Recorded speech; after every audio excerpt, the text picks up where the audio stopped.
Hello, and thanks for listening to the Fire Engineering Podcast. Please be sure to join us for our upcoming webcasts with trainers such as George Healy, Anthony Avillo, Jerry Tracy, and Jack Murphy. You can find all our webcast offerings at fireengineering.com/webcasts. They're all free, and you can watch them on demand with your crew.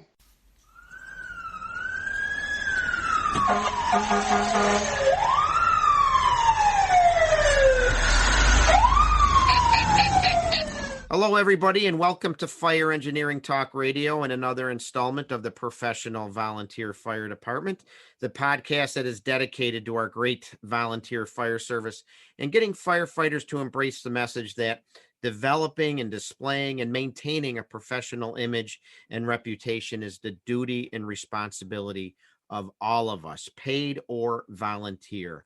And true professionalism is not defined by a paycheck, but by our very real examples of service and competency and compassion and courtesy. And I'm so glad to have you with me here. It is Tom Merrill.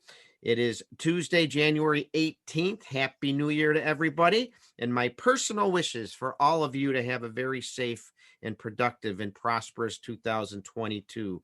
I certainly hope you had a wonderful holiday season. I hope you were able to spend time with those you love and those you care for.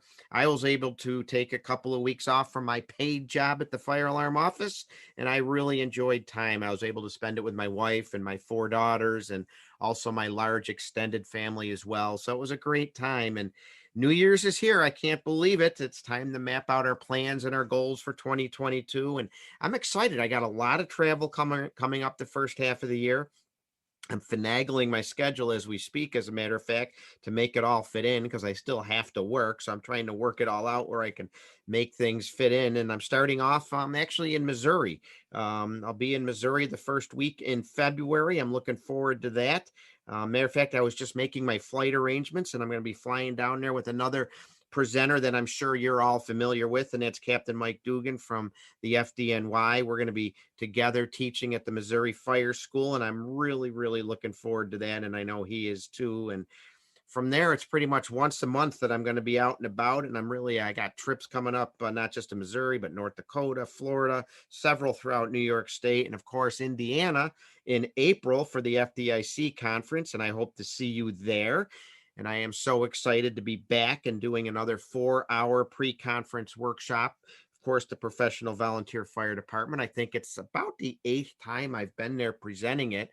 I'm always adding to it. I'm always tweaking it. There's never a shortage of things to talk about and that are relevant for the topic. So I hope you can join me. Heck, even if you took it a few years ago, come join me again because, like I said, a lot of new material. People are always giving me information, sending me information. There's always examples on the blogs and out there on Video Land for what we can talk about. Examples both of good professional service and maybe things that we can talk about that we can improve on. So love to see you at FDIC. Of course, it's going to be April 25th to the 30th in Indianapolis. And if you've never been, I highly encourage you to come check it out because it'll leave you vowing to never miss it again.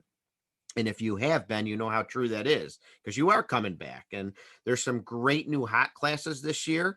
Also, GEMS, which you probably know is the Journal of Emergency Medical Services. They're going to be part of FDIC this year. There's going to be an EMS track, which will allow attendees to get EMS credit. And they're going to have some fantastic street medicine classes as well, some EMS hot classes for water rescue and so many others. So it's just going to be a great, great venue as it always is. I'm told these are going to be really good, realistic EMS scenarios too. So, and you can put a team together.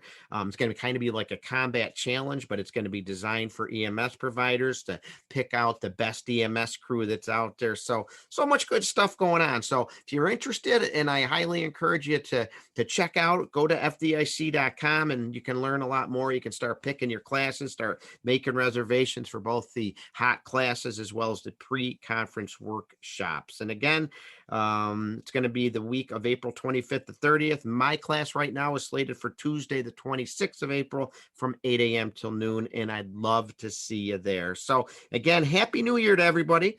And one thing I've done on the show, especially the January show, sometimes in December, but around this time of year, is I try to focus on a topic that can maybe help us reset our batteries a little bit or get us ready for the year ahead. Maybe you're a brand new company officer, or maybe you're a returning officer, or maybe you're just a firefighter, but you want to refocus on the job and things you can do to start this year off fresh and rejuvenated and get back into the job and maybe turn the page from last year. Even if it was a great year, that's great, but you still want to properly prepare and get ready for the year ahead. So let's keep the year going in a fantastic direction. And if you did have a rough year, okay, maybe you're a little demotivated or uninspired or burned out. And maybe with the show like today, we're going to be able to help you out with that as well. So thought it would be a great topic for tonight. It's early in the year. Let's get fired up. Let's get moving in the right direction as we start off in 2022. Maybe even hit the reset button to rebuild that passion. You remember that passion you had when you first started out, whether it was paid or volunteer? We all had it. But it's understandable that sometimes we get a little downtrodden, a little demotivated.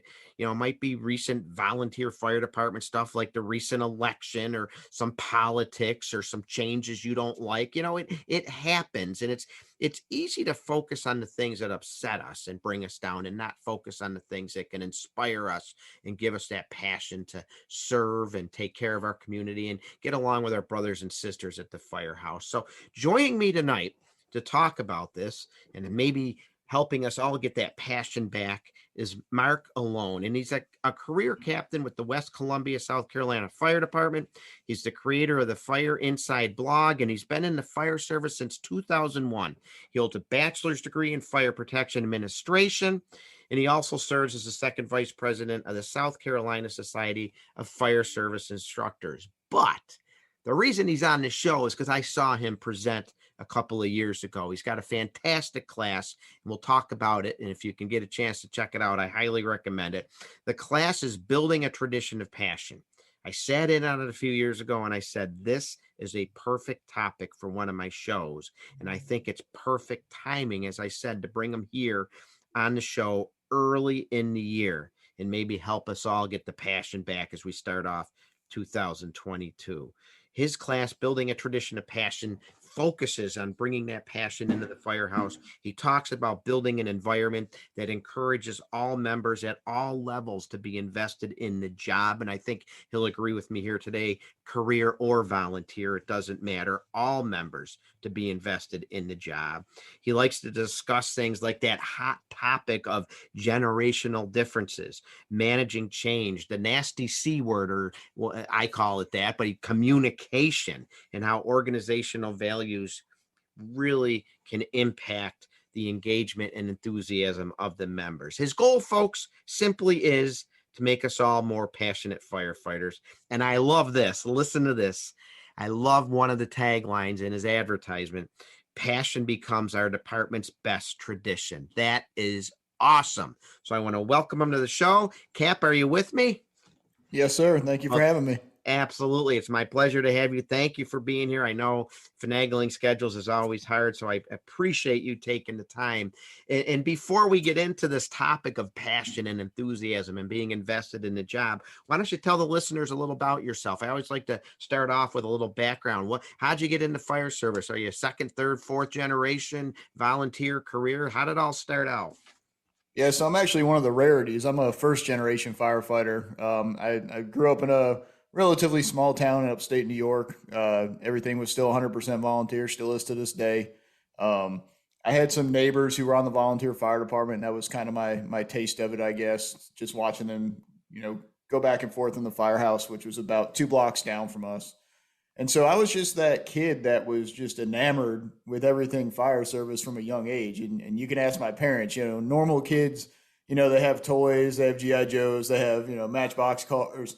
Well, I had villages, and the only thing going on in my villages with my cars was structure fires and car wrecks. So dating back to that, I can't really explain it. And so obviously as I got older, I got a little more mobile, got a bicycle, and was able to kind of, we had the old school town siren that would go off, so everybody knew they were getting a call. And so I'd take off and see if I could catch a glimpse of them, turning out of the firehouse, and then I'd see if I could stick with them. And sometimes I'd get to see a call and sometimes not. And so as I got older, it kind of occurred to me when I turned 17, I might be old enough to get involved with this now. And we had two departments. I don't know what you know about upstate New York, but geographically, we had a town which breaks down into smaller hamlets. Every region has their own kind of municipalities. And so, anyways, two fire departments. The one closest to me, you had to be 18 to join. They didn't have junior firefighters. And so the one across town would take you at 16, actually. And so that's how I got my start. And I had a year there with the DeFreeseville Fire Department, which is a great group of guys. And then when I turned 18, I actually moved to Winenskill Fire Department, or as my friends down here in the South call it, Wanaskittle, because they can't pronounce it. But they were a little closer to the house. And although I enjoyed my time in my original department, it just made more sense, to go make the first rig versus the fourth rig.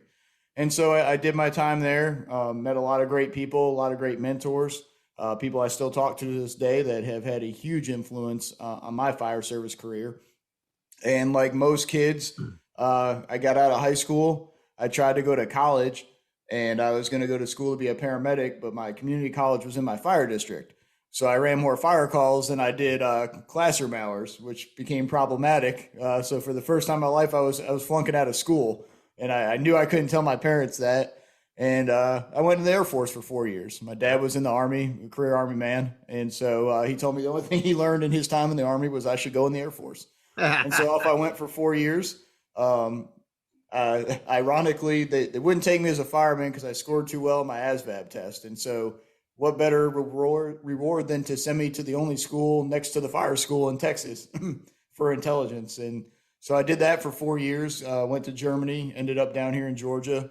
Volunteered here in Georgia when I got here until my 4 years was up. And then I got a career job here in the county I live in. Was here for 12 years.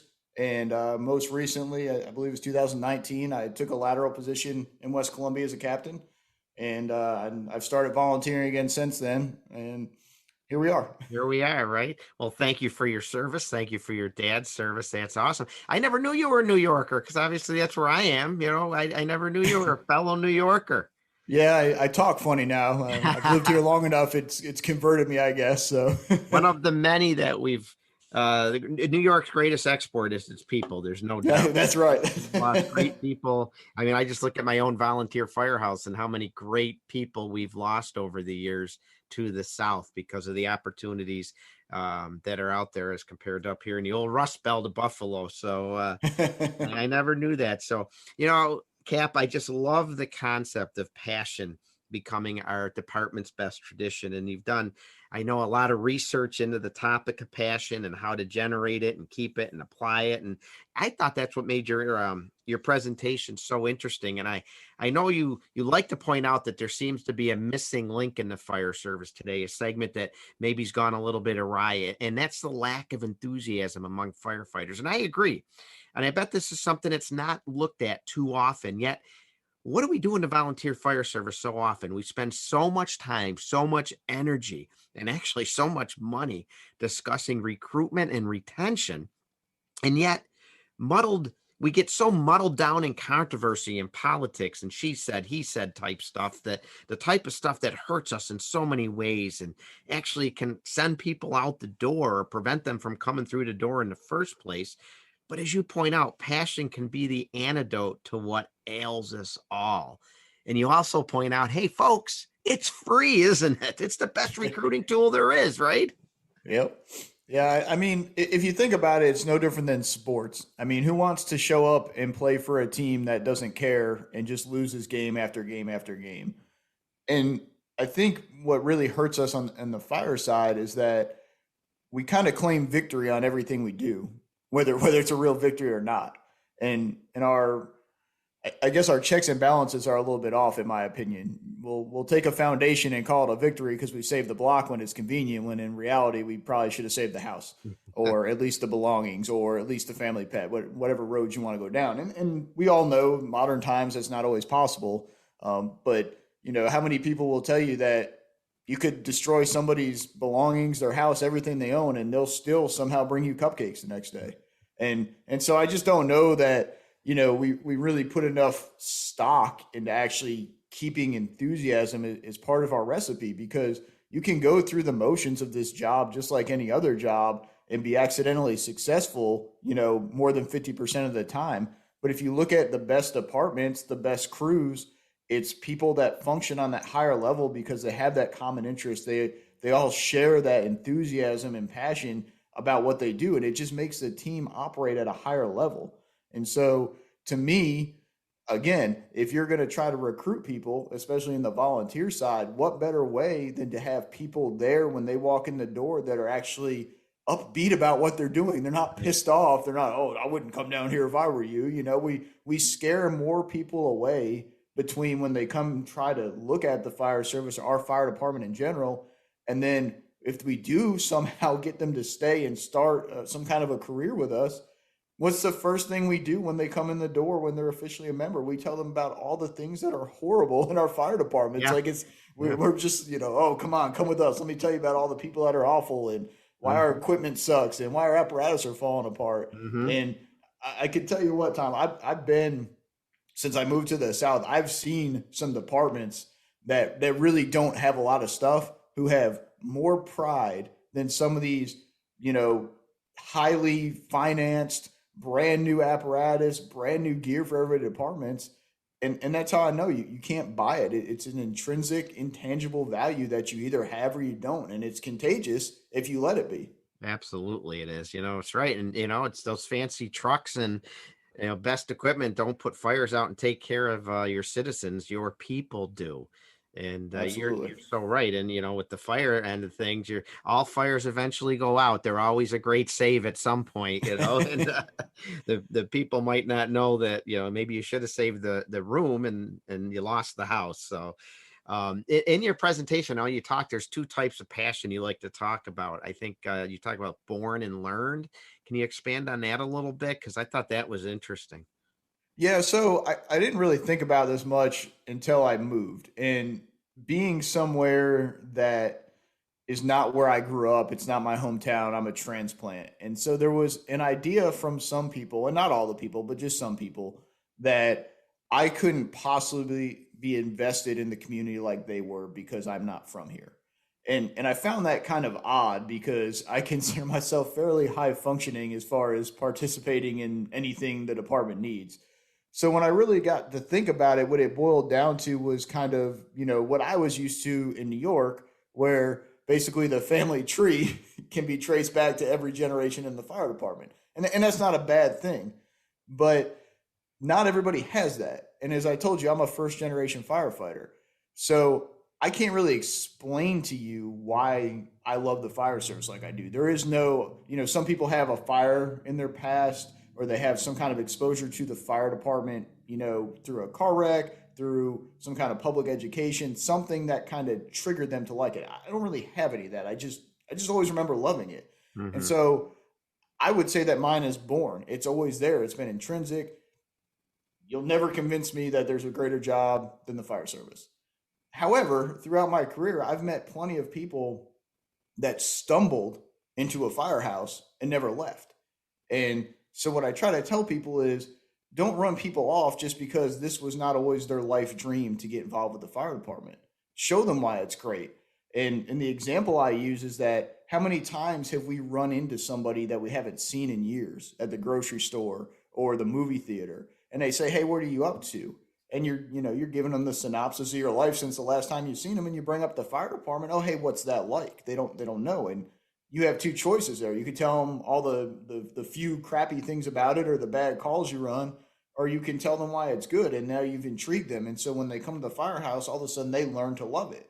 And, I don't know about you, but not everybody knows their passion from a young age. So why we divide things like that, and I didn't just make this up. I've watched people divide it like that. Oh, well, you were a roofer for 10 years. If you really wanted to be in the fire department, you would have come straight out of high school. I mean, it's asinine, but we literally have people that are judgmental like that. And so I think it's more important to focus on what people bring to the table than how they got there. Absolutely. It reminds me too of how many people do we know and how many stories have you heard, even among some of the legendary firefighters that are out there, the A-listers that are all over the circuit, that maybe join the fire service, either career or volunteer, like yourself, first generation, maybe never being exposed to it. You were even exposed to it a little bit, but some people aren't. I've heard stories of people getting on big city departments. They don't even know what they're getting into. Their dad or mother or whoever told them, take the exam. So they take sanitation, they take police, they take fire. It's whoever calls them first, and they get into the fire service. They don't know a thing. They don't know a thing. But within a year or maybe shorter, they're hooked. 30 years later, they're still doing the job. They learned that passion, didn't they? But they were probably surrounded by good role models to learn that passion from. Yeah, and on the other side, how many people ended up on the volunteer fire department because it was just the family business in the community? Maybe you didn't grow up wanting to do it, but it was an expectation, and then they got in there. And because I can tell you from the outside looking in, as somebody that started as a junior firefighter, it's a much better sales pitch when they let you go inside. Nobody wants to take that exterior ops class and, okay, well, I can throw ladders and I can from a distance break a window and I can do pump ops. You got to kind of really be in it, to kind of, I guess, get it in your vein, right? Get that first stick and get you hooked. So I think the same applies to that as well. And it's funny you bring that up, because as we talk about the volunteer fire service specifically and professionalism, something that I have noticed is there are traits about people on the career side that started as volunteers and the things they value, what they're willing to do, what they expect from the department versus what they don't. And somebody that has only done it as a career. And I'm not saying this is everybody, but you can tell distinguishable differences in people that have done it for free and what they bring to the table with that. And I think it's really kind of a disservice that we're even down this road still in 2022 to where we're trying to basically say that one side is superior to the other based solely on opportunity. I just laugh because there's a lot of volunteer fire departments that go to way more fires than career departments. It all just depends what part of the country you're in. Right. So, right. Absolutely. And every department, paid volunteer combination, has superstars, great people, compassionate people. And we all got some that you look at and just shake your head and you wonder what got them involved to start with. And, you said something a few minutes ago too that struck a chord with me. And that was about how it doesn't matter how big your department is, how small or how new or old your equipment is. You can still be a passionate, proud firefighter. And I say the same applies on the professional side. Doesn't matter career, paid or big department, small. There are traits to a professional just that can apply to both as well. Yeah, I actually had a conversation with somebody from FDNY one time at a class, and he kind of really put things into perspective for me, because I asked him where he worked, and I wish I could remember now. I'm getting at that age where I forget everything. Yeah, but I know that feeling. He said essentially, I don't know if he was Manhattan or the Bronx, but he was somewhere that saw a lot of work. I said, man, I envy that you have so many people. Your first alarm is like my fourth alarm. It must make the job easier. He said, look, bro, he said, I'm going to be honest with you. It's great. He said, we got more people than we know what to do with. He said, we have more people standing around than most people have engaged in operations at other fire departments. He said, but the size of it is this. He said, I'm on an engine company. And so here's how this works. He said, the probie's got the knob. That's a done deal. Your probationary firefighter has the knob. The captain or lieutenant is with him or her. That's their position. The rest of us are professional hose movers. We move the line to where he's going to squirt the water. We wait. Probie puts the fire out. We move the line back to the rig and we load it. He said, you probably have gotten to do more as far as, a broader, swath of work in a smaller department than I will ever get to do in such a large department. Right. And I'd never really thought about it that way, but that what a thought process. And if you really sit down and think about the things you get to do as a volunteer in a small department, it's 100% true. Yeah, absolutely. And let's talk a little bit about this passion. Like I know we can talk about what creates it, who creates it, but I have a quote that this is a Merrill. There's some things called Merrillisms that some of my friends call them, and I have one, and that's having passion doesn't mean you have to be a dinger. Dinger is sometimes referred to as a derogatory comment about volunteer. There's nothing wrong with passion. And I think you pointed out in your class that some people have a bad image of passionate firefighters. They want to change everything, or, they're doing things, crazy because they don't remember how it was when they first joined. But am I right by saying just going to calls doesn't make one passionate, does it? There's a lot more that goes into that. So let's talk a little bit. What exactly is passion, and what can it do for us if we bring it to the surface? Because some people think because they go to the majority of calls, they're passionate. That's not what it's all about, is it?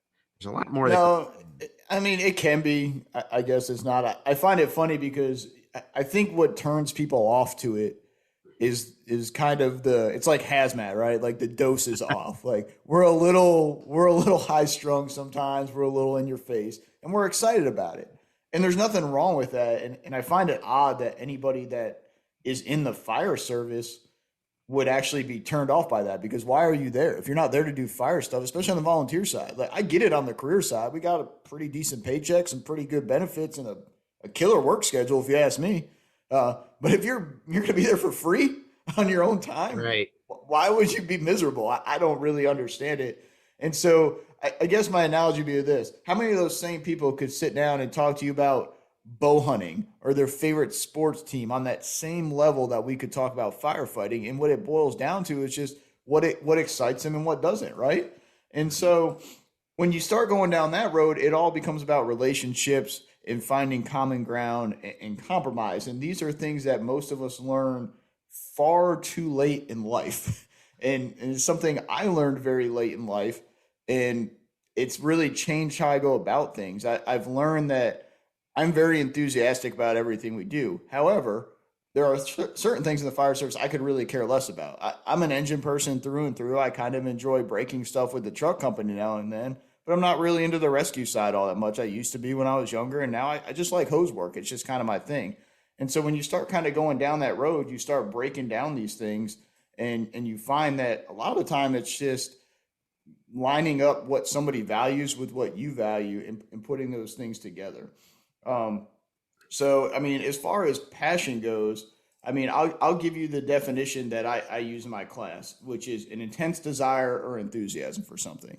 And I think you see that in the fire service. I mean, you kind of have to be crazy to do this job without really buying into it. I mean, I know we kind of are very humble about it. We kind of downplay it, but if you really take yourself out of the equation and the rush of it and how rewarding it can be and all the cool things we're exposed to, if you're just watching somebody, it's kind of like me. When I watch these guys climb these big cell towers, I'm like, he's crazy. I would never do that, right? And people are saying the same thing about us. So at some point to do this, you're bought in, unless you're that person that has a mask problem every fire, right? Or your air pack got stuck, or, oh, I left my Halligan in the fourth due. I'll be back in 20 minutes kind of thing.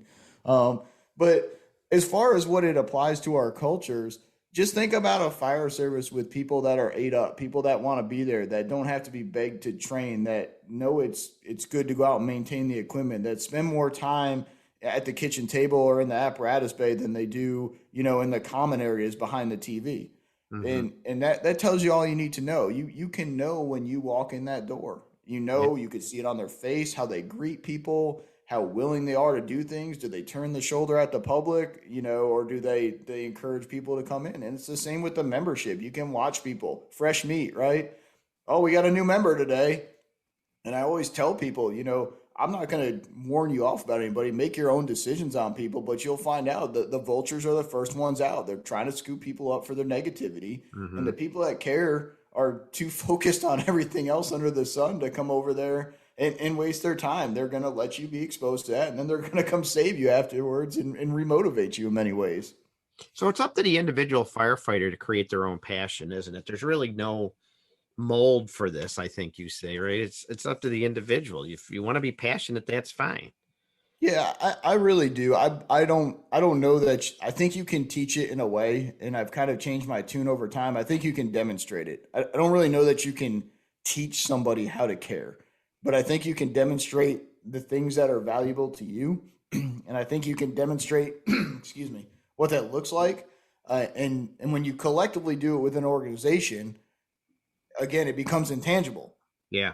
And so it's just like negativity. It's just the opposite, right? Negativity can run through your fire department and take everybody down, and one or two people will never be able to overcome it. But on the flip side, if you've got 98% of your people bought in, those one or two naysayers are going to get crushed, and they're going to find somewhere else to spend their time. And there's probably always going to be some naysayers. There's probably always going to be some people that you maybe shouldn't even focus any time or attention on, and just go about and do your passionate job. And hopefully like-minded people surround you with the same ideas, the same cares, and you move forward. And but one of the problems you point out too, and it's so true. I see it in my department. I see it in other departments working at the alarm office. Is sometimes the lack of passion or the lack of enthusiasm can be linked to tradition. And firefighters get into this mentality of that's how we've always done things, or that's just how it's done. And they may judge others for having new ideas, as Chief Brunacini so eloquently said, right? Firefighters hate two things: changing the way things are. But that can lead to a problem and really demotivate people. And you had some suggestions for how we can maybe deal with this lack of enthusiasm for new ideas, or a new way to look at traditions, instead of just falling back on that's how we've always done it. But you got to it's a two-way street here, I think, isn't it? Yeah, I think it is. And one of the big things that I stress in my program is, we really need to evolve more than we need to change a lot of the time. Because if we really want to go back to it, to the really old school days, really firefighting has not changed all that much. Now, our expanded mission beyond suppression has absolutely grown by leaps and bounds. And some of that's good, and you can argue some of that's our own fault, right? But as far as the basics of what we do, and I don't care if you're talking about EMS or hazmat or rescue, most of what we do is still rooted in the way it came into our profession to begin with. And so in a lot of ways, it's kind of the same job in a different world. Things are not the same as they used to be. And that's the same of any generation and any culture. It's gonna eventually be different than it used to be. And so I think for some reason, it's funny how many people don't really understand the words that they say, but what a big impact the verbiage you use can have on people. And so if I were to come to you and say, hey, we need to change the way we're doing this podcast, the first thing that just popped in your mind is this guy thinks I'm doing something wrong. Yeah. He has viewed what I'm doing and he doesn't like it, and now he wants to make it his own. Whereas if you say, hey, we need to improve this or evolve this or tweak this, now they're saying, all right, I'm not really against it, but maybe we should hear this out, kind of thing. And then it to me, it also comes down to letting people try things. And unfortunately in the fire service, what we run into is that there's no right way to do anything.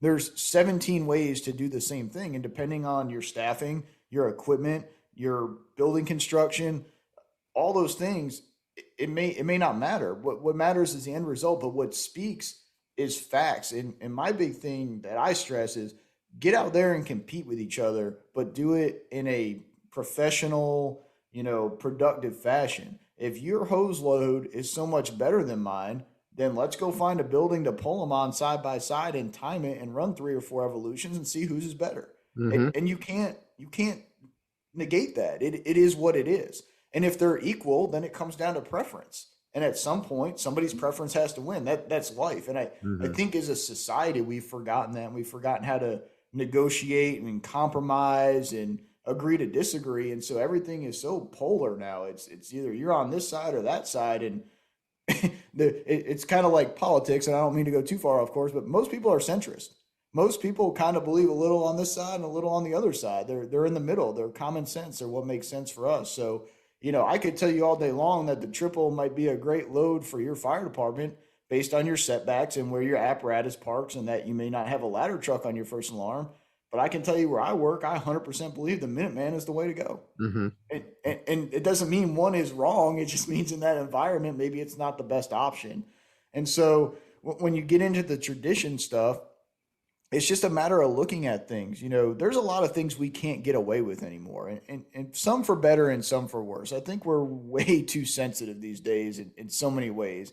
But at the same time, a lot of the things we used to do to people, a lot of the firehouse, culture traditions where we used to be really mean to each other and do some questionable things, more like a frat house than a firehouse, probably needed to go away.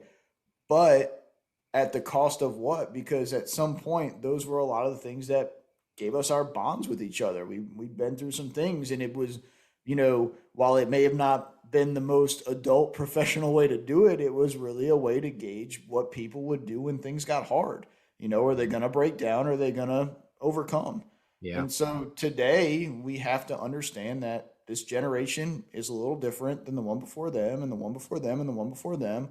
And those of us that have been doing this for a decade or two or three now, we really have to find ways to protect what we've built, but also invite that next generation into it. And that's an art form. That's not easy. It is. I always like to say organizations need, departments, volunteer departments need to understand the limits or today's acceptable standards for organizational behavior. They really do. Doesn't mean we still can't have fun. Doesn't mean we still can't have probie expectations, but you just need to understand what is tolerated today and what the acceptable standards are. And that has changed for certain over the last couple of generations. And it's something to be aware of, but I think we can still have fun in the firehouse. We can still break probies chops if done appropriately, and there's nothing wrong with making probies take the garbage out or clean the dishes or something like that. So the thing is those things, that is what makes the job fun. It's the cutting up with each other, it's the ribbing each other, and the biggest thing with that is that as long as you're doing it to, first of all, it has to be within reason, but as long as it's applied to everybody. It's not you did it for this new person but not that new person, or you pick on this person all the time but not that one. Everybody's got to be willing to give it and take it in return. And that's where we lose things, is that most people are really on board until it's their turn. And then all of a sudden they're super sensitive about it and they're the voice of reason. So, right. But yeah, if you can't have fun at your firehouse, what's the point of showing up? And I hate to tell everybody, but that's what makes the firehouse different than everything else. That's especially on the volunteer side. That's why you come there versus your 9-to-5 job. That's probably stiff and you can't say anything. You can't do anything. You just got to stay in your lane and do what you're there to do. So why not go to the fire? I mean, I grew up in a firehouse with a bar in it. People would just, today you bring that up. There's no place for alcohol in a firehouse. I mean, we've done it for decades and never had an alcohol-related incident. I don't see what the problem is. They're all over my state, in my hometown. Still. Yeah, I mean, they were adults. We had understanding. If you drank, you didn't go on calls, but people congregated at the firehouse because of it. Yeah, it's part of that whole social setting side that you still need in our area, still very strong for socializing and attracting people to hang out. But now everyone knows you're off duty if that's going on. So that is a subject for another show for sure. But you did you brought up a very interesting point too, with the whole changing. Because in the volunteer fire service, it's very, we sometimes change officers, especially younger officers, but even chiefs on a regular basis. They're in many cases, they elected, chief serves 2 years and he's done, or 5 years in my area and they're done. So new people come in all the time with new changes and new ideas. This is what can demotivate and cause people to lose passion.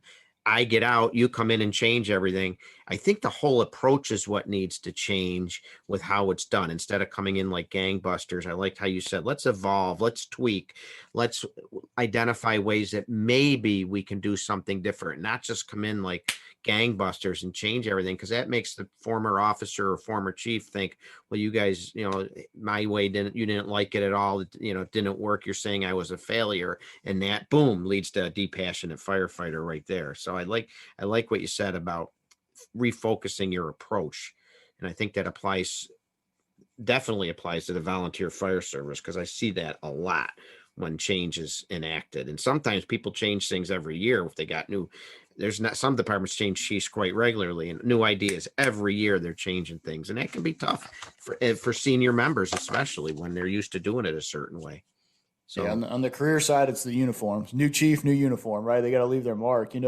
I thought about this before we talked today too, with the election thing, because that's what I grew up on. Ours were annual, and a lot of the time the chief would run again and run unopposed if they were doing a good job. But if you think about it, on the career side, we pay people some pretty decent salaries to work at that level of the organization, at that top, 1, 2, 3, 4, and even the officers. And so on the volunteer side, as you're electing them, you think of the undertaking these people are taking. Again, it's one thing to answer calls, when you're off from your other job on a volunteer basis, but now you're running an organization that most places people are making, six figures, if not close to it, to do. And so to ask somebody to do that for that long of a period of time, I just don't think it's practical. And Mm-hmm. so I almost wonder, do we need to evolve again to some kind of a board where you have board members that really kind of dictate the department over a longer period of time,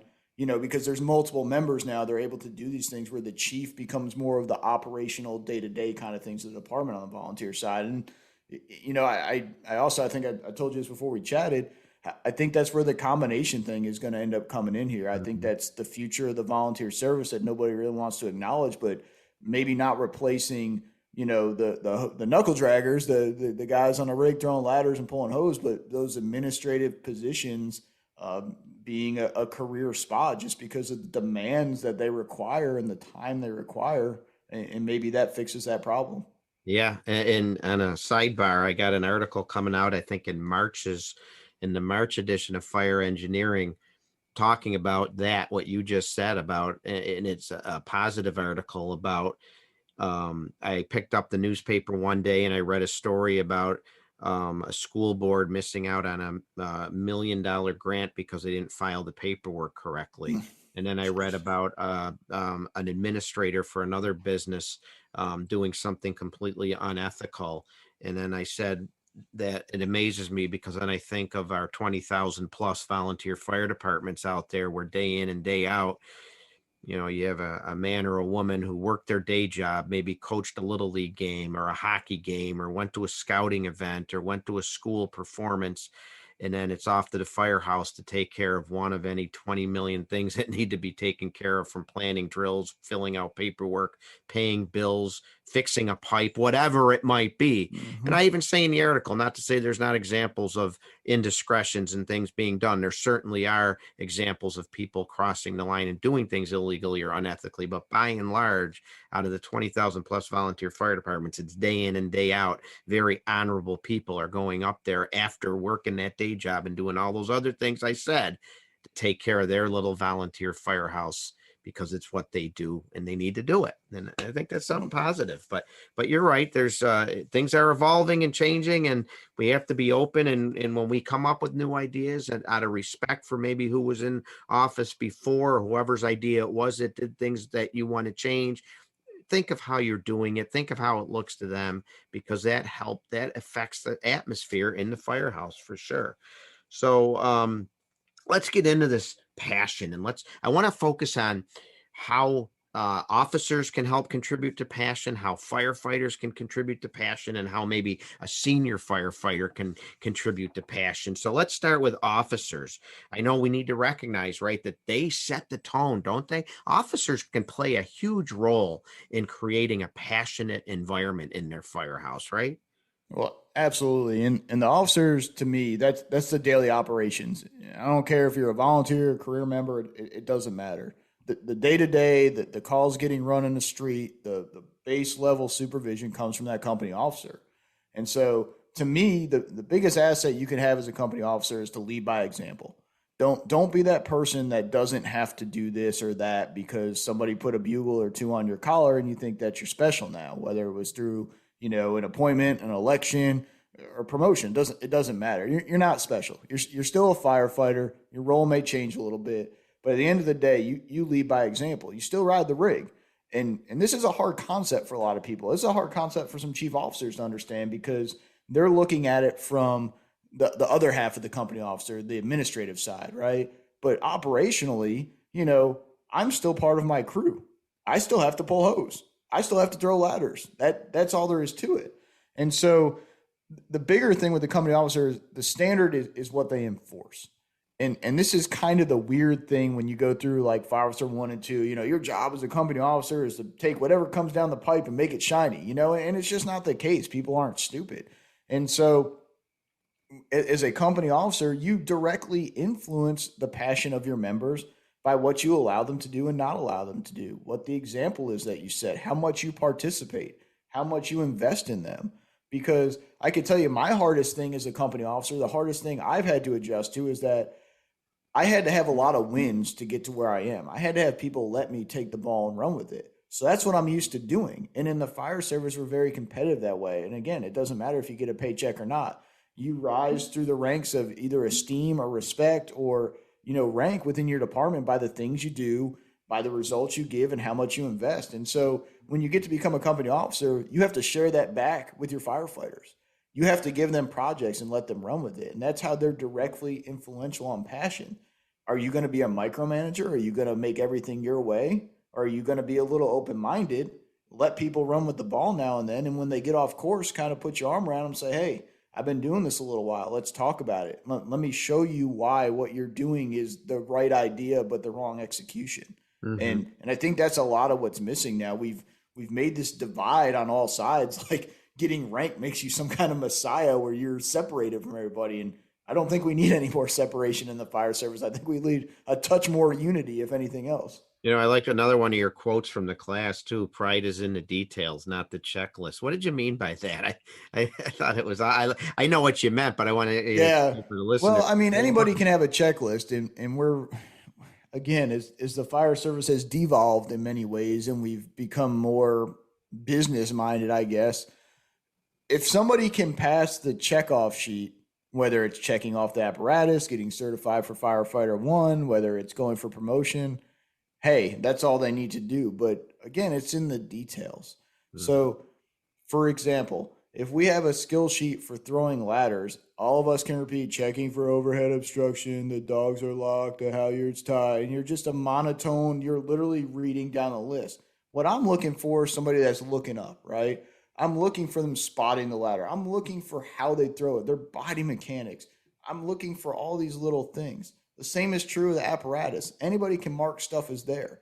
But when you took the medical bag out, did you put the pulse ox on your finger and actually see if it worked or not? Did you turn things on with batteries? Okay, the truck's a little dirty. Well, it's not the day we wash it. Well, are you going to wash it or not? Those are the details that I'm talking about. And it all surmises into one simple exercise that I proposed when I first started teaching this class. And I've had a few chiefs say, hey, I should probably put that in my promotion process. It's the picking up the trash thing. If you think about it, how many times do we walk by a trash can and there's something on the ground next to it? How many people walk by it versus pick it up? And I like to tell people, now that I've said that, I hope you have a hard time doing it, because that's what true accountability is. That's the details. Is that your problem? No. Did you put it there? No. But the right thing to do is pick it up and correct it. And so if you're not willing to do that, I bet you're not willing to chase kinks on my fire ground and make sure we're getting the right amount of water on the fire. I bet you're not ready to go help somebody that doesn't have their SCBA on right or struggling with forcing a door. The list goes on and on. And so when you really break it down to that level, that's what I mean by details. Do you care? Do you really, really care? Or do you just want to do enough to not get in trouble? Right. Yeah, definitely. And, there's another saying I heard I wrote down at a class someone taught, I think it might've been Frank Fish. I forget if it was Frank Fiscuscio or not from Step Up and Lead, but it was pride's in the paperwork too. As far as, being an officer, you've got jobs you got to do. And are you just going through the motions, or are you thoroughly completing what's expected of you, whether it's picking up the trash, walking by it, whether it's doing a truck check, or whether it's logging your SCBA check in the computer that you did it. Did you really do it? Or are you just filing check marks on the papers or in the computer? So I think it applies on both the fire ground and in the firehouse. Yeah, I sent about 4 QC emails out this morning, so ask my guys. They're probably not happy with me about, grammar counts in a lot of ways. Go to court and you'll figure that out. And for officers too, you like to say, strive for respect, not for popularity. So how am I going to earn that respect? By doing more and saying less, right? I'm going to lead by example, and they're going to see that I'm putting the time in correctly. I'm not just checking things off, right? I'm doing my job. That's earning respect. Yeah. And this one's kind of subjective to me, because I think sometimes people can confuse what respect actually means. People may appear to respect you because they fear you, because they're worried that if they don't comply, you're going to make things miserable for them. But true respect for me is when people do things either that they don't have to do or without being asked. That when you go to say, hey guys, we need to make sure this is done today. Oh, we already did it, Cap. Okay, awesome. Or, hey, I know we don't want to do this right now, but this came down the pipe. We got to go take care of it. all right, let's go. They don't complain. They just get it done. Everybody pitches in versus having all that moaning and groaning. Hose testing is a great example, right?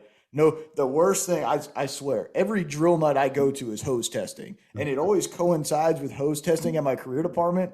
So I'm testing like 5,000 feet of LDH every summer, I swear. But how many people show up for that drill?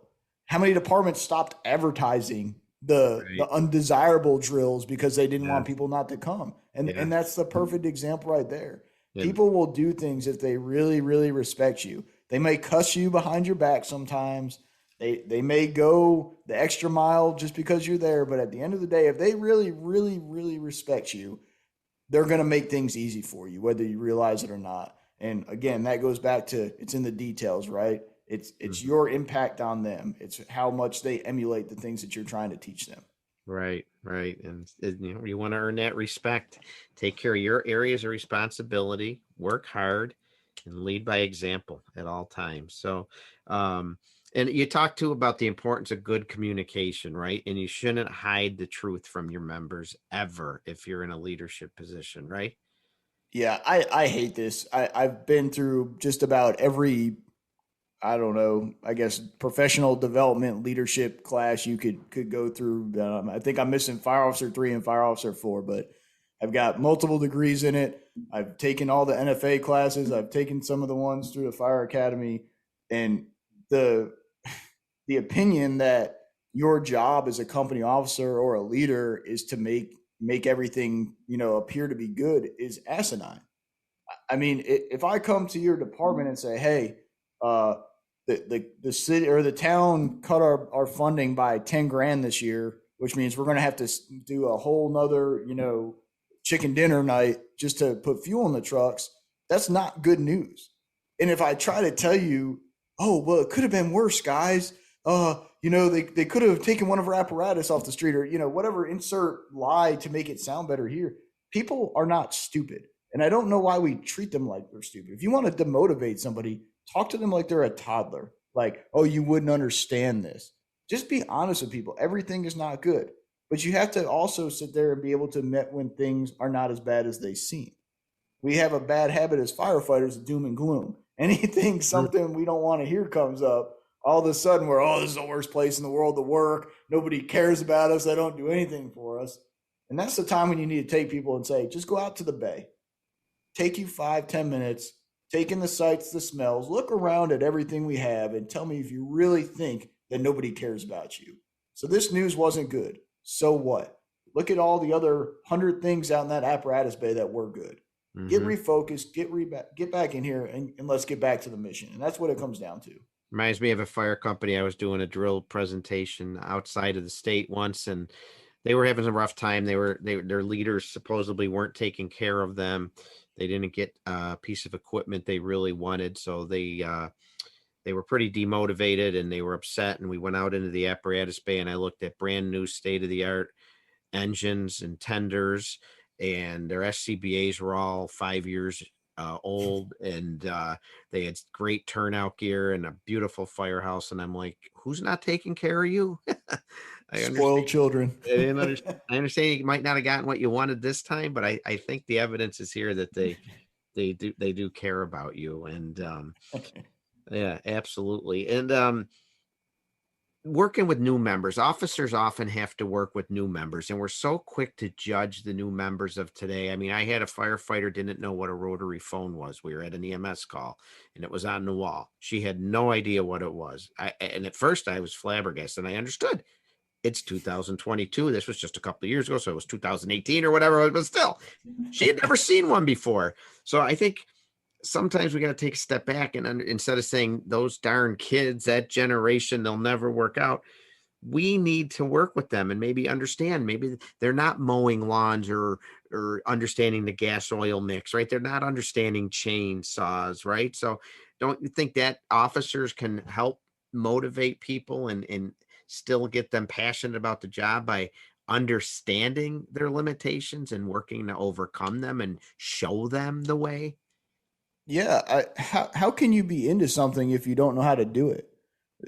And people don't think about that. There's nothing more frustrating in life to be given a task and not knowing what to do and then you insert them into an atmosphere, i.e. the fire department, where asking will get you criticized for your entire career. You'll be running for chief in 25 years and they'll be like, oh, wait a sec. Is this the same Marc that couldn't start the saw on his first day? Oh, he's out. And we don't let go of those things. But again, going back to respect, how much more respect would they have if I were to say, hey, Tom, I need you to go start a chainsaw, and you say, I have no clue how to do that. And I say, cool, let's go over here and learn together. Okay? That's a different conversation. On the flip side, bring these people in for their strength. Most of us, and again, I'm not old by any means, but I'm getting there. I don't understand technology like I used to. I'm still pretty good with it, but there's plenty of things like I had no idea. I had a couple of kids out of class that they're trying to pay me for some stickers, and they're like, oh, let me see your Venmo scan thing. I'm like, what are you talking about? I thought you had to give a username. Apparently, you could take a picture of it with your phone and it sends the money. No idea. So, again, they taught me something. So find the things that these people are good at and let them teach you something. Hey, I'm having trouble with the tablet in the truck today. Can you help me figure it out? Hey, I can't get this fire report to close. Can you put some eyes on it? You know, one thing I try to do, which I'm not a big video game guy, but there's nothing better than watching me suck at a video game, right? Because that's funny. It's real. So the other night I played a video game with these guys, and I was awful. But some of my guys, that's what they're into. And so you've got to come down to that level, find out what people are into, and kind of share that with them. And if they don't know something, that doesn't make them stupid. I mean, if again, like you said, if you've never seen a rotary telephone, why would that make you stupid? You've just never seen it. There's plenty of things that we haven't seen as the older members that we have no clue how to use. Like my Venmo experience, I had no idea. And you say too, when you're teaching these people, sometimes we get over concerned with showing them 50 million ways of doing something, right? Too many tools in the toolbox. Oh, yeah. Right? Maybe when we're working with these new members and showing them the chainsaw operations or rotary telephone operation, show them one way first, right? Too many tools can be confusing. That's the worst statement in the fire service to me is another tool in the toolbox. And while it's well intentioned, all that is a way for somebody to justify some crap method of doing something they don't want to let go of. So somebody will go listen to it in many cases. There's definitely many ways to do stuff, but not all of the ways are really effective. Mm-hmm. And so I think you got to kind of have a standard, and there's been numerous people smarter and better at this job than I have who said there are no advanced skills. They're basic skills done repetitively to a high level. And we lose that sometimes. We like to call classes advanced. So again, if you need to learn how to pull hose, let's start with the cross lay. Let's not start with the bulk bed or the 300 line or the high-rise pack. Start with the line that we use for our bread and butter, and let's make you really, really good at it and make you understand it at a level to where you can't screw it up. And maybe then we'll throw in a little line extension or something. But people, I remember my first time ever pumping, I had somebody that pulled a cap off the truck on the other side trying to screw my prime up. I'd never been on a pump panel before. What did that do to me? Training scars. And that's all we're inflicting to show people how good we are and how knowledgeable we are and how smart we are. Oh, I'm so senior. Look at all the cool things I know. Right. You're not helping that person. You're hurting them. Training scars. I like that. I can think of numerous times when that happens. And that's sometimes because the officer or trainer's elevating themselves over this newer member, inexperienced member, just to make themselves look good. Look at how smart I am, or look what I know that you don't know. But I like that. You're leaving that person with training scars. That can affect them in a very negative way. And it could even make them think twice about going to that training drill next time or going to that emergency call the next day. Absolutely. And be humble about it too. Just because you're the senior member or the company officer does not mean that you know what you're doing. Mm-hmm. So if this person just came out of the fire academy, technically, and we could have that conversation another day about the difference between the street and the academy, but they have the most up-to-date state-of-the-art information at their disposal. Yeah. So why not say, hey, what did you learn in the fire academy? What did you learn in your Fire 1 class? Okay, show me how that works. Okay, now let me show you some things that I have learned in my career, and let's see if we can put them together and make something that works for you. It doesn't always have to be this superior attitude from people. We're all equals. We're all on the fire ground together. We're all there to accomplish the same job. The only difference is I have a little more time than you, and you'll never make that up on me. But you know what I don't know? What you did with your time. Yeah. I know I'm here and I'm new, but I have no idea what you've done in your time in that fire department. It makes me think of a conversation I had in my firehouse within the last, I don't know, few months. Firefighter came out of firefighter one, and we were sitting in our club room enjoying a soda after a call or something. And he was talking about how he just finished firefighter one, and he was talking about evolutions they were doing for car fires. And it made me realize, first of all, I've been out of firefighter one, or 38 years ago I took it, and I'm not in the chief ranks anymore. So, but I still go to training drills and that. But I just want to know, what are they teaching now? Are they still doing this? Are they still doing that? Because here's how we used to do it. And if something was different, I wasn't immediately dismissing it like, well, that's dumb, we'll never do it. It's more like, I didn't think of that, but here's why we do it this way. And it led to a great conversation. It really did. Yeah, and hose is a great example because, I think people are starting to finally listen to the things we're saying that happen in the street, and they're putting them into training academies. And I know a lot of the state fire academies are starting to do some incorporation of the nozzle forward style hose advancements and hose pulls and things like that, which is a big victory because that stuff works. I've been to that class. I'm a huge proponent of it. And here's something that's showing up in fire academies. So in this case, the new person could easily teach the senior person something they may not know, because I know a lot of guys that are very, very bad at advancing hose that could use a lesson or two. And the mutual respect there is so huge too. The newer firefighter should understand that they're better than the senior firefighter in this evolution because they just did it. But they should still extend respect to that senior firefighter, recognize the years they have and the things they do know. But at the same time, the senior firefighter should extend respect to that newer firefighter, like you did and said with the video games. You guys are better than than me, but I'm going to give it a shot, And it's mutual respect. Then you're giving respect, you're earning respect, morale improves, and you got a better operating team that way.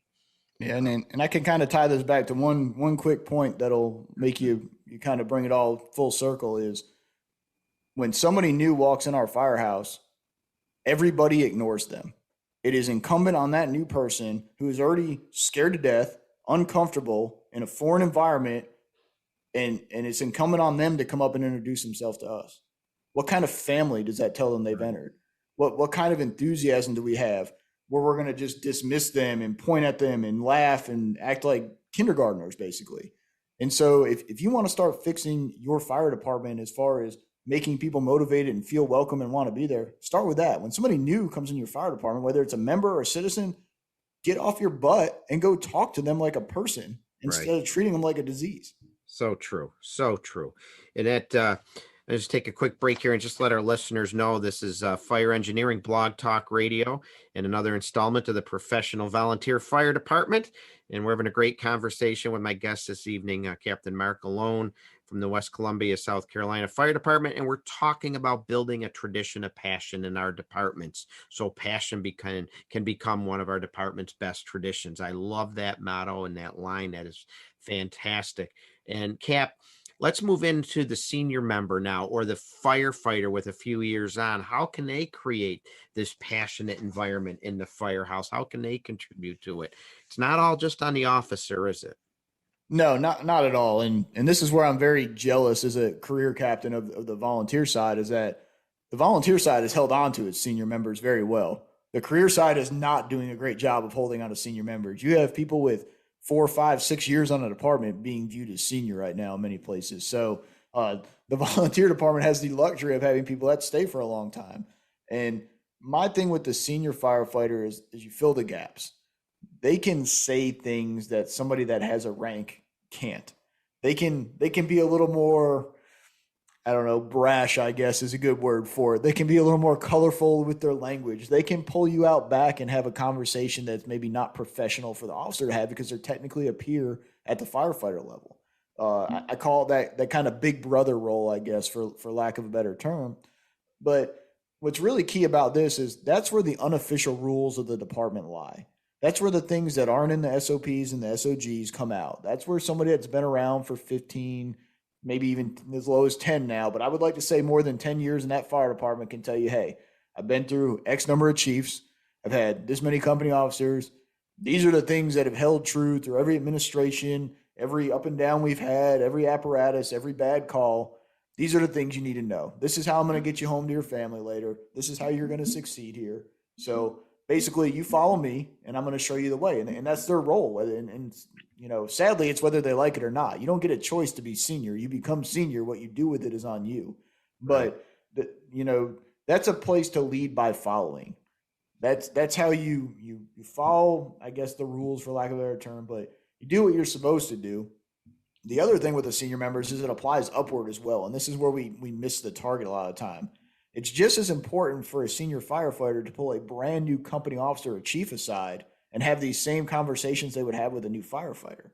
Because when you take on that role, you're a new lieutenant or captain or chief. You may have been a firefighter for 15 years, but this may be your first time in that position. And so that senior firefighter has already had 6 other lieutenants in their career, knows what they did, the mistakes they made, the things they could have done better, the things they did successful, can easily pull that new company officer aside or that new chief aside if they're humble enough to listen and say, hey, let me give you a few tips. Let me give you a few observations and help them out along the way as well. Right, right. And a newer firefighter can find their own passion for the job as well. And I think they need to learn to start off on the right foot as you talk about. They should be picking up the trash as well. They should be coming to the firehouse willing to learn, wanting to do the work to make themselves a more well-rounded firefighter. And they should be doing it while not being looked down on by any of their peers, certainly. So this passion can go through the ranks from officers right down to the senior firefighter, right down to the regular firefighter that's only been in for a short time. So what are some of the takeaways that regular folks can bring to the firehouse to form this passionate environment, to get this team operating in a passionate direction? Well, who better to inspire people than people that are still excited and new? They're experiencing all these first. They don't have 15, 20 years of false alarms and bad memories to get rid of. Everything is brand new to them. They're achieving things they never knew they were capable of in our firehouses. Who better to relight that spark under the person that's been doing it 10, 15 years? Furthermore, who better to get us out and applying our skills that maybe we haven't done in a while, because this person needs to learn them. They need the reps. We may have had the reps and said, okay, I'm good here. And it's been too long. So in reality, that newer firefighter actually has the best chance of really, really being a catalyst to passion our departments, except we kill it. We jump on these new members and tell them all the reasons why they shouldn't be like that. What kind of question was that you asked? That's stupid. Yeah. Why are you so excited? It's just a freaking fire alarm, kid. Hell, we're going code 3 down the road having a blast with all this cool equipment on. You know, it's kind of like we said in the beginning, who gets into this job to be miserable? It's too good of a job to be pissed off all the time. I get it. Lift assists suck, but I bet I've changed more lives with lift assist at 3 a.m. than I've changed at structure fires, and that's the God's honest truth. Yeah, you can make more of an impact on some of those soft calls than the hardcore calls, certainly. There's no doubt about it. I always talk about the value of psychological first aid, where you're not even rendering care other than psychological words of encouragement and comfort. And, you know, as Chief Rick Lasky always says, right, that's someone's grandmother or grandfather. Think of absolutely. Yep. There's no. And the other thing with the new firefighters that I think is key too is that they're the most likely to probably go out and take training, whether it's from the state academy or the regional academy or FDIC or firehouse or whatever. So those are really the people that are going to bring these evolving ideas back to our departments. They're going to sell them. They're going to do them in training, and they're going to spur people to think. And when we think, we want to go do things. So when we apply those actions, now we're learning to fall back in love with the job again, because we're forcing ourselves out there again to apply the skills. And that's what gets us in trouble. When we think we're good and we, recluse in the recliner, basically, person comes out of us, that's when we don't care anymore. It's because we forget what it's like to put our gear on and go out there and do firefighter stuff. Cap, do you think it's important to know about where we come from? Do you think understanding our rich history in most cases can help ignite passion as well? Yeah, I think so, but with one cautious statement on that. I think a lot of our history is misinterpreted. A lot of our history comes from events that occurred in very large fire departments in very small gaps of time which are not representative of the fire service. And so I'll give you this example. The war years of FDNY has pretty much been the standard on why fires are quote unquote down. But if you really look at the data, it was a statistical kind of anomaly, right? It was much higher than years before, and it was much higher than years after. And so we have a lot of people that try to basically bash where we are as a profession right now by comparing it to that time period. And let's be honest, unless you were in a metro area, I mean, do you think all the volley departments were running that many calls in the 70s and 80s? I mean, I know there was more fires. We've evolved a lot in fire safety and building construction, all those things, but I think you have to take it with a grain of salt. What's more important to me with history is the rich history of people serving people in their community, especially on the volunteer side, knowing that people started these volunteer fire departments to save their communities from fire. There was nobody to call. That's how it all started. And then the camaraderie, and then the social aspect, as we talked about, and then just kind of being a safe haven in our community. That's the one thing. We're the hope for the community. People drive by the fire department. It represents hope. And so you have to get outside beyond the politics, beyond the hardships, and really understand that we're held in this esteem in the community because of what we've done over the years. Now, there's hiccups and there's things we've done wrong and things we've done right.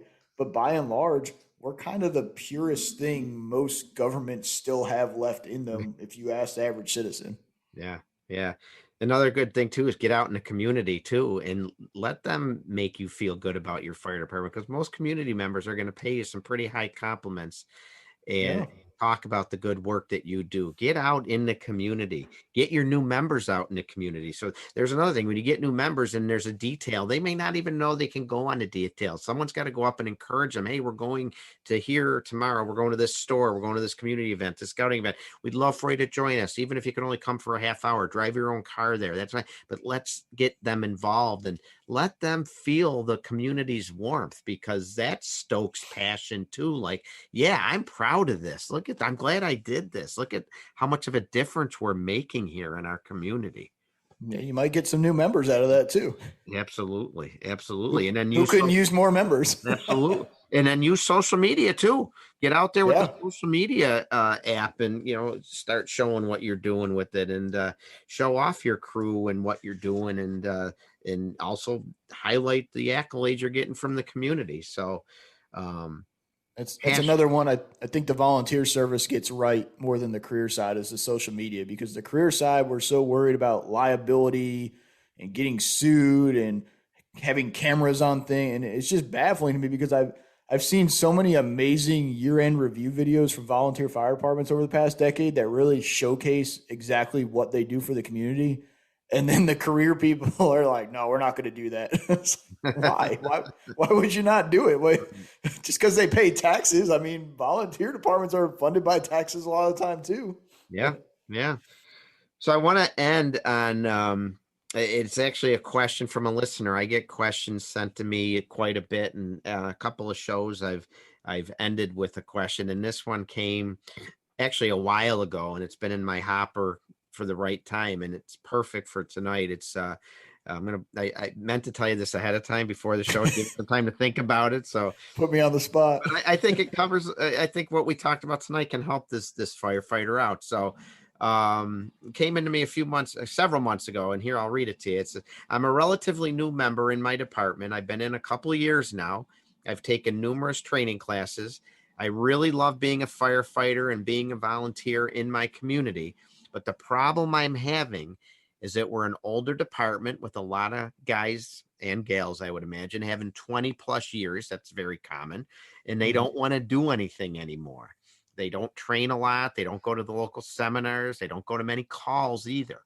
And when I get excited, when I express my enthusiasm, that's why I thought this was perfect for today, out of passion, but they ridicule me and make fun of me. And when I climb on board the rig and I gear up, they'll go with no gear on, if they even go.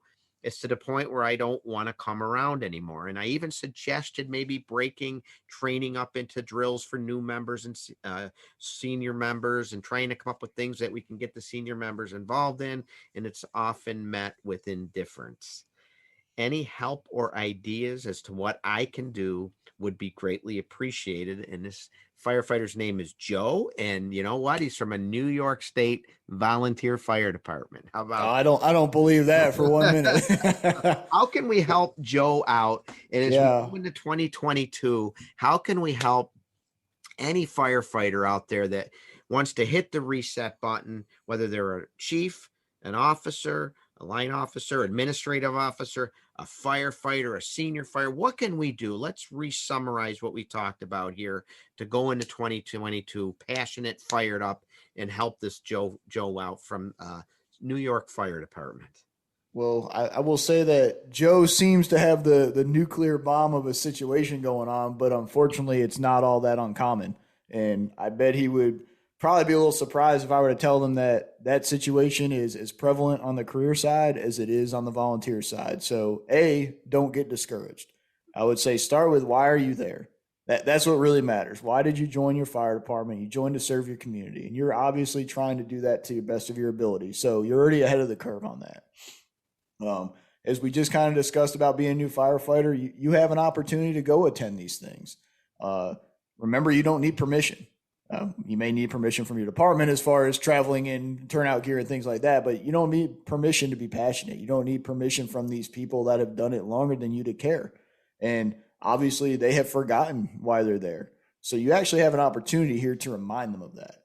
So I'm going to give you two principles that I like to kind of reference, and they're both number based. So the first one being the rule of one. Start with one person. Find somebody in that fire department that you have some kind of common ground with. If it's so bad that you can't find one person, find somebody in a neighboring jurisdiction, a mutual aid department, somebody you can buddy up with, to where maybe you could go to the firehouse when people aren't around and you guys can kind of play with stuff. You can do some training, or you can travel together and go take the local seminars and things. You basically have a training buddy, whether they're in your department or outside of it. That'll help you because it'll keep you grounded. You have somebody to share all this stuff with. The second one I'm going to share with you is called the 10-80-10 principle. And I really firmly believe in this. And so essentially the Cliff Note version is that, 10% of your department is going to be detached. They're unsalvageable. They don't care. They're taking up space for whatever reason. Another 10% is your high performers. And again, depending on how many members you have, this might only be 1, 2, 3 people. But those are the people that really are the heartbeat of the organization. They keep things going. They volunteer for everything. They come in. They do their training. They really want to do well. And that leaves us the 80%, which is the middle. And basically, the middle is going to go with whoever they're around. So your goal here, Joe, is to get out there and remind people why they're on the fire department. And it's not going to be a fast process. It's going to be slow. It's going to be painful. People are going to talk about you. You're going to paint a big target on your back.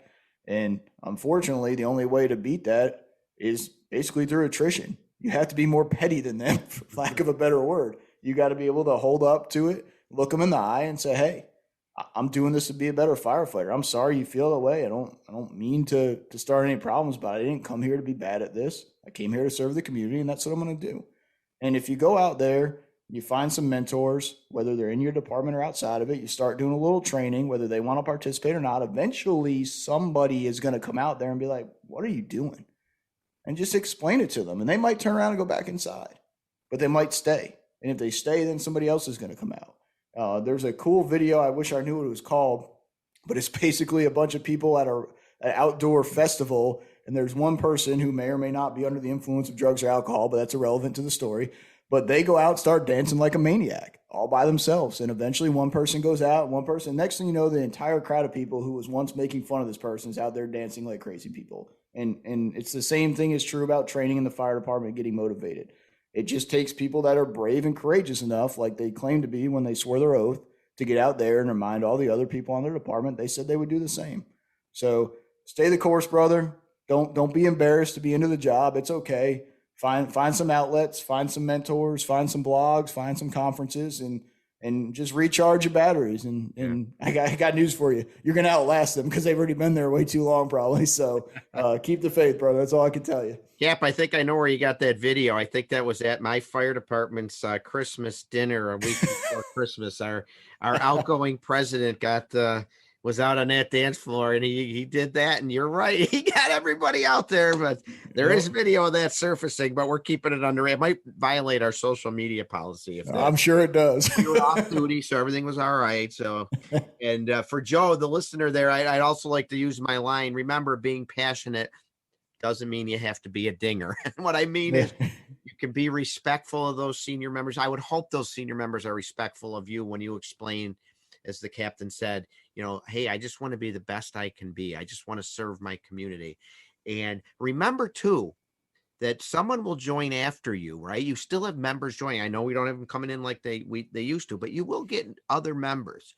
So try and be a mentor to them without being a dinger, without overdoing it. Bring them on board with you. Get them excited. Get them passionate about the job. And what you don't like for how they treated you or how things were maybe said to you, don't do that to the new people. Remember how you felt.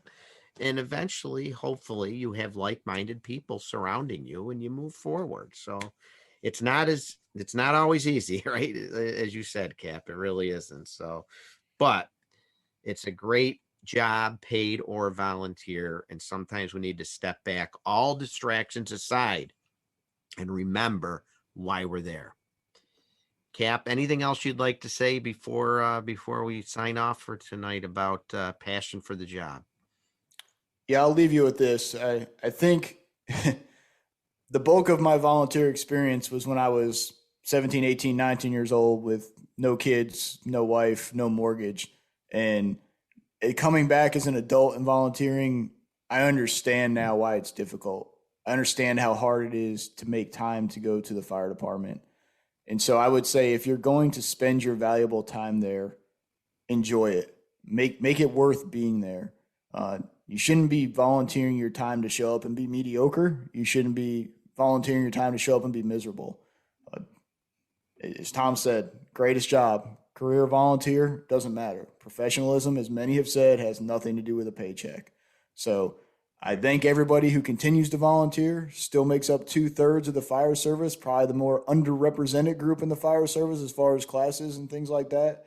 So I'll end on a note of saying, if you are passionate, you are a volunteer, get out there and take some of these opportunities to go to FDIC and Firehouse, not only as a student, but as an instructor. There are plenty of people that can learn from your experiences. I think we need more representation from the volunteer fire service as far as who is presenting these classes, and I encourage you to get involved with them. Thank you for having me, Tom. I had a blast. It was a great conversation. Absolutely. We could talk forever about this. And if anyone wanted to reach out to you, how can they get a hold of you?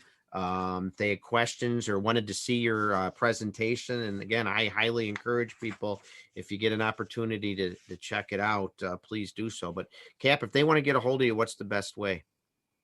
So the best way would be to go to my Facebook page. It's called the Fire Inside page. I believe that's the handle on it. I don't really use my personal page as much for things like that anymore, but that's the best way. It has all the links on it. I do have a website. It's www.thefireInsidePage.com. And I try to keep a calendar on there. There's a store if you like goofy stickers and t-shirts and stuff like that, and give a little bit back to charity by doing so. I'm absolutely ready to get back out. COVID has kind of put a damper on the teaching circuit. And so I'm happy to come. If you have a conference I could put in for, if you'd like to bring me and maybe one or two of my other colleagues that have some amazing classes as well and make a weekend of it to your department, we can hook that up as well. If you just want somebody to vent to, somebody to talk to, the reason I'm here doing this is because somebody offered me that opportunity and pushed me to be here. So the Facebook inbox is always open. Drop some comments, leave your phone number, leave your email address, whatever, and we'll absolutely have a conversation. Thank you for what you're doing and for making an impression and an impact on so many people, including me sitting through that class. And let's all focus on 2022 and loving the job and being passionate about taking care of our people, not just our citizens, but our own firefighters as well. And one of my favorite quotes applies to this so specifically, Captain, too, and it's from Chief Salkin Lasky's class, and I might not get it 100% right, but I found this to be so true in my volunteer career, The person with great passion and limited skill sets will often be more successful than the person with great skill sets but limited passion. And I think that's true. I've experienced that in my own career. I really have. So that that is my favorite quote that I like to use as well. So, Captain, Yeah, thank you. I know it was difficult to take the time and arrange it with schedules and everything and kids, and I know how that is. So I can't thank you enough for being on here with me tonight.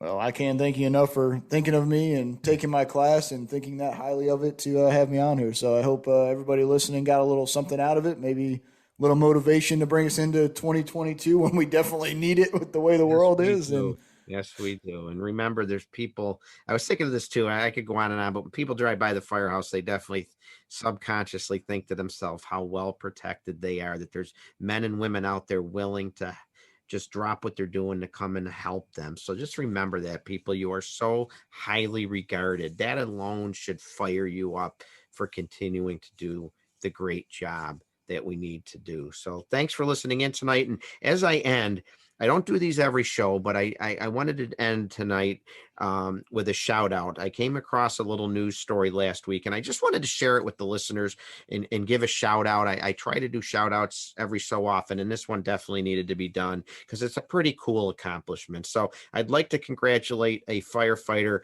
Jill, and I might pronounce the last name incorrectly, Rylea, Relya, Jill Rylea of the South Schenectady, New York Fire Department.